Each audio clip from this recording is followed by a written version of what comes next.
Hey guys, Chelsie Brown here at the Hilton Chicago covering Big Ten Media Days, and alongside me is Cody Goodwin, Daily Iowan football beat reporter. And Cody, a lot of talk about Maryland and Rutgers being added to the Big Ten, now making it 14 teams total. What were some of the coaches' thoughts on this? Well, a lot of the coaches, Chelsie, were really excited. You could just tell that each coach that came up to the podium, they said they were excited. They welcomed Rutgers and Maryland in with their open arms. I mean, before the press conferences even started, there was a video playing welcoming Rutgers and Maryland into the conference. So I know everybody's excited that they're here. And they get quite the warm welcoming, too. I mean, they face a gauntlet of teams coming in their first season in the Big Ten. Both of them play Ohio State, Penn State, Michigan State. I mean, they're going to get a warm welcome if it wasn't already warm enough here in Chicago. So everybody's very excited. Big Ten expanded now that it's finally here. It didn't really feel like they were part of the conference until today started. So now that they're finally here, part of the Big Ten family, everybody's excited. And you were able to catch up with the three Hawkeyes and Brandon Scherff. A lot of hype about him and everything. But what are some of the expectations that these three seniors have this year?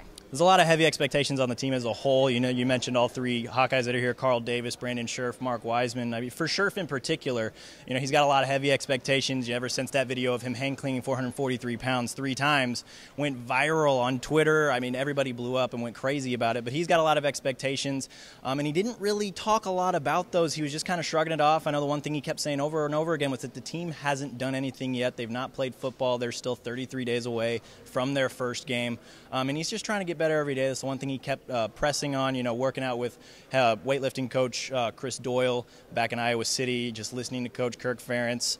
You know, the expectations are going to be high this year on the team, and especially Scherff, who has been pegged as the #1 overall draft pick by a lot of NFL draft pundits this year.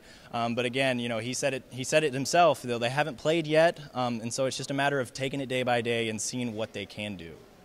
And also, with the addition of the two teams, they have the East and West division right now. A lot of people are saying that Iowa's schedule is easy. What are your thoughts about that?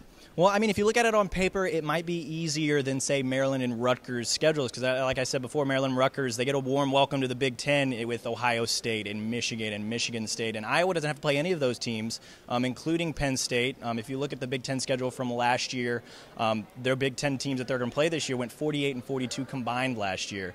So not nearly as daunting as the 69 and 35 that Rutgers is going to have to play this upcoming year. But still, it's not going to be given to Iowa. They're going to have to earn it. You know, they still have to beat Wisconsin. They still have to beat Nebraska to win the West Division. Two teams who are routinely, you know, Wisconsin beat Iowa last year pretty handily at Kinnick Stadium, I might add. So, I mean, Iowa does have the luxury of playing both those teams at home, and they are at the end of the season. So if they're going to work out some kinks, especially probably on the defensive side, I'd say, they're going to have the time to do it. So the schedule on paper, yes, it is easier, but at the same time, it's not, because to win the West, they're still going to have to beat two tough teams who go bowling practically every year, Nebraska and Wisconsin. All right. Well, thank you once again, Cody, for joining us. And for more, you can check out our blog on DailyIowanSports.com. We'll be here tomorrow for Day 2 of Big Ten Media Days, so stick around.